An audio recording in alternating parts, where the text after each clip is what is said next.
I think in season 2, you're gonna learn more about the entire family and their involvement in the case. Not just in the case, but in other scenarios as well. I think this is a family, it sounds funny, this is a family with a lot of secrets.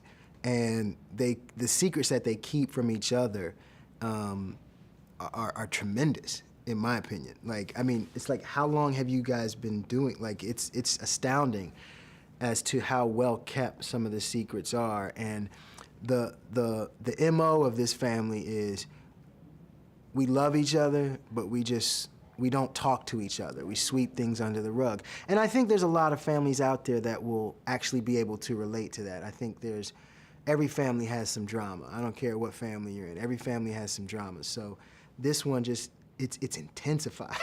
It's at a heightened level. And you know, we gotta try and open that up for the audience this season.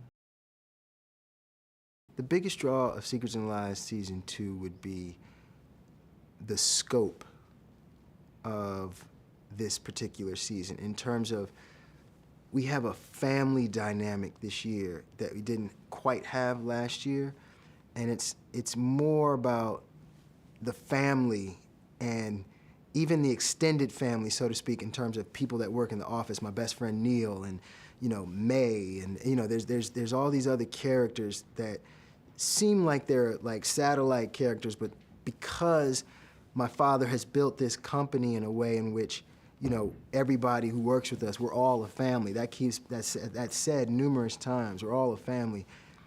There's a lot more scope to this season in terms of who could be the killer, and I think that's going to be more fun for the audience this season. And actually, I think it's going to be more of an emotional roller coaster because ultimately, you know, the killing is closer to the protagonist, myself. You know what I mean? So the death, excuse me, is closer to the protagonist. So that makes for a much more intense emotionality, and you know, everybody around me. I mean, if my brother is the one who killed my wife, how do you rectify that? You know, how do you come out of that? You know, so it's going to be interesting to watch.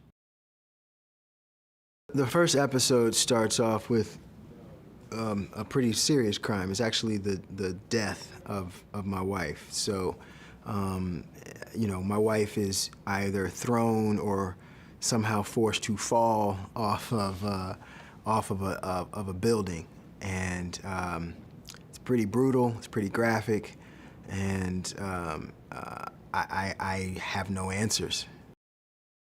I play Eric Warner, and I am the oldest brother in a family of 3 children. My father, played by Terry O'Quinn, is John Warner, and he's built this private equity firm that's doing really well in Charlotte. And my brother Patrick and myself are, you know, in line to kind of take over the family business. And because I'm the oldest, I'm next up to take over the business. And then our sister, Amanda, works in the public defender's office.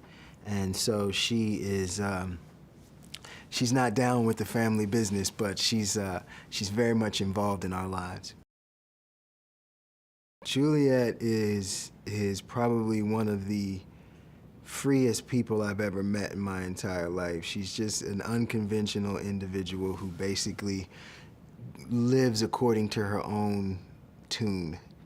And it's refreshing, to be honest with you. It's very refreshing. And working with her has been fantastic. Her characterization of Cornell is spot on, and she's a total pro about it. I mean, she's been doing this since she was 6, so she's got it. And it's nice to be in scenes with her because I get to watch her work sometimes, which is a lot of fun.